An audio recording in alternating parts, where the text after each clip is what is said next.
대사 요소가 이렇게 부족해지면 첫 번째 비만, 고혈압, 당뇨, 고지혈증이라고 하는 이런 검사상에서 수치상으로 나오는 이런 문제가 생기게 되는 거죠.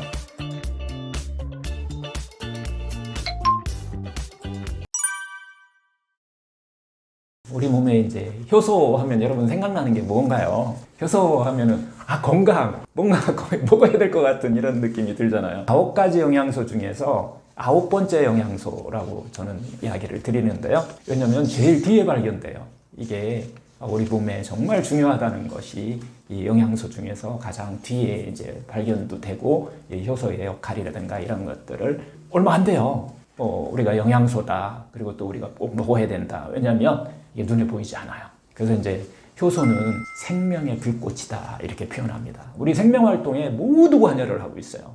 이게 1940년대, 43년인가 그 효소학의 아버지라고 하는 분이 있어요. 에드워드 하웰 박사라고 하시는 분인데 이분이 이제 효소 영양학개론이라고 하는 이 논문 같은 책을 쓰시면서 그때 이제 생명의 불꽃이다라고 하고 중요성을 갖다가 이게 강조하기 시작해서 우리한테 이제 알려지기 시작했는데요.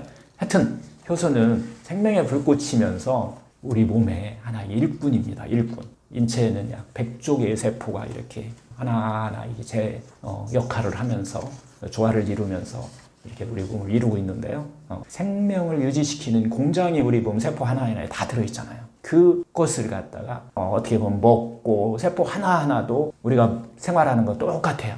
그래서 먹고 소화시키고 흡수하고 배설하고 번식하는 이 역할을 하게 되는데 이때 그 역할을 하게 하는 가장 근본적인 것이 생명의 불꽃, 즉 효소가 되는 거예요. 근데 이 효소에는 특징이 있어요. 눈에 보이지 않는다는 거예요. 그래서 에너지다, 기다 뭐 이렇게 표현하기도 해요. 하여튼 죽은 생명체에는 없고 살아있는 생명체에만 존재한다 라고 하는 것이 효소의 특징이에요. 세 번째 특징은 동양에서 말하는 기운이라고 에너지와 같은 의미로 우리가 쓰이게 되는데요.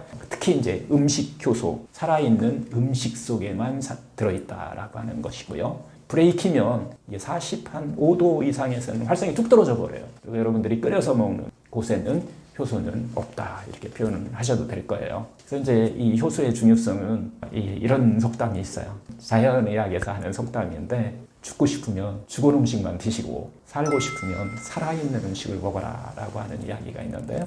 이런 효소를 이제 정말 중요하죠.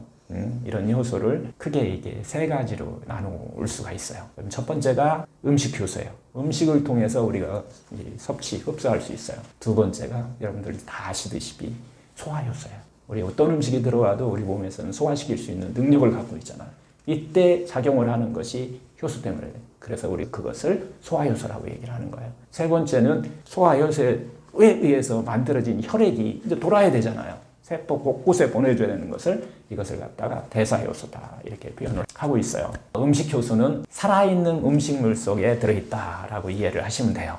음식에 들어있는 효소 이것을 갖다가 이야기하는 거고요. 어디에 많이 들어있나요?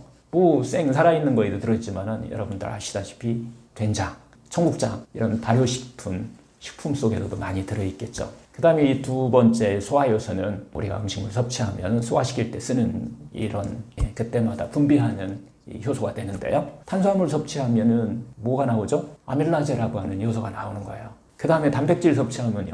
프로타제라는 요소가 나와요. 이 효소가 이름이 아주 많아요. 지방 섭취하면은 리파제라고 하는 이런 효소들이 분비해서 우리 몸속에서 그걸 영양소로 만들어서 혈액을 그리고 또 전체적으로 세포한테 영양 공급을 해주는 역할을 하고 있는 거죠. 하여튼 이 소화효소는 우리가 침이라든가 이렇게 다 우리 몸이 알아서 그냥 다 할 수 있게끔 이미 만들어져 있다는 거죠. 위에, 췌장에, 장에 이런 것들이 섞이면서 자연스럽게 만들어지는 거고요. 그 다음에 이제 대사효소라고 하는 것은 이 소장에서 이렇게 흡수되는 그 영양분을 갖다가 온몸에 이게 보내는 일부터 시작해서 혈관을 청소하고 염증도 완화시켜주고 항암작용도 하고 면역, 해독, 호르몬 작용 모든 역할을 하는 것이 우리가 대사효소다라고 해요. 이게 이제 부족해지면은 대사성 질환이 오는 거예요. 대사성 질환의 대표적인 증상 첫 번째 비만, 고혈압, 당뇨, 고지혈증이라고 하는 이런 검사상에서 수치상으로 나오는 이런 문제가 생기게 되는 거죠. 하여튼 이 대사효소가 얼마만큼 활성화되느냐에 따라서 우리 몸의 건강하고 밀접한 관련이 있다 이렇게 보시면 될 것 같아요.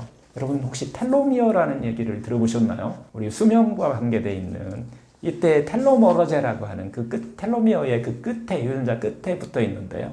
이게 이제 짧아지면서 우리 수명을 다하게 되는데 이때 역할을 하는 것이 텔로머러제라고 하는 효소 역할을 하고 있죠. 우리의 삶과 죽음을 결정짓는 이게 아마 역할을 하는 것이 이 효소다 이렇게 이해를 하시면 될 것 같아요. 일단 소화효소와 대사효소가 우리 몸 안에서 이제 음식을 섭취했을 때 나오는 것들이죠. 그리고 하나는 음식을 소화하고 혈액을 만드는 거라면 하나는 대사효소는 이 혈액을 잘 돌려서 호르몬도 만들고 면역도 만들고 우리 몸 안에서 생명활동을 할 수 있게끔 해주는 역할을 하는데 이 두 개가 시소관계예요. 항상 시소관계를 갖고 있어요. 그래서 어느 한쪽이 부족하면 한 것을 갖다가 땡겨서 써야 돼요. 이런 역할을 하고 있는데 어느 하나를 많이 사용하면은 다른 하나는 부족해지는 관계를 갖고 있어요. 우리가 과식하거나 아니면 자연식품에서 벌어진 가공식품을 많이 먹으면 몸속에 소화효소를 많이 사용하게 돼 있는 거예요. 그만큼 시소관계인 대사효소도 부족해질 수밖에 없어요. 대사효소가 이렇게 부족해지면 대사효소가 처리할 또 중요한 이 독소 배출이라든가 지방을 분해한다든가 혈관을 청소한다든가 또 세균을 막 이렇게 무찌른다든가 이런 일이 힘들어지게 돼요. 대사가 힘들어진다는 거죠. 소화 업무가 과중할 경우에 항상 대사효소는 체내에 노폐물을 배설하는데 상당히 부족해진다. 이렇게 이해를 하시면 될 것 같고요. 하여튼 이 독소와 어떤 활성사토 같은 것이 이런 것들이 계속 세포에 쌓이게 되면 우리는 병이라는 나타나게 돼 있다는 거죠. 이런 것들을 해결해 주는 것이 소화효소와 대사효소의 역할인데 시소관계 때문에 부족해지면은 당연히 우리 몸에 다양한 질병을 만들 수밖에 없는 거죠. 하여튼 독소가 쌓이는 이런 대사성 질환들은 또 뭐 얘기하지만 워낙 중요한 거니까 대사성 질환의 대표가 여러분들 아시면 비만이에요. 비만, 고혈압, 당뇨, 고지혈증, 특히 복부 비만 이래서 만성염증이 생기는 거예요. 그렇게 하면서 이제 우리가 질환으로 시달리게 되는데요. 마지막 종착역은 암을 비롯한 어떻게 보면 난치성 질환들이라고 우리가 보셔야 될 거예요. 소화효소를 이렇게 아끼려면 대사효소를 아끼든지 소화효소를 아껴야 되는데 대사효소와 소화효소를 아끼는 데 있어서 우리가 어떻게 할 수가 없어요. 몸 안에서 내가 어떻게 하느냐에 따라서 그걸 아낄 수 있다는 거죠. 효소가 풍부하게 들어있는 자연식품을 먹어야 건강에 좋다는 이유가 바로 여기서 나오는 겁니다. 모두 다 막 불에만 익힌 음식을 드시게 되면은 정제 가공한 음식을 드시게 되면 효소는 반드시 부족하게 돼 있어요. 소화효소와 대사효소가 이게 부족해지면 첫 번째 나타나는 것으로 여러분 빨리 늙습니다. 빨리 돌아가시는 이런 현상들이 나타나게 되니까 모든 병을 예방하는데 이 소화효소를 아끼셔야만이 대사가 원활하게 이루어지는 이런 걸로 해서 우리 스스로 몸 스스로 치유할 수 있는 가장 근본이 된다는 얘기입니다.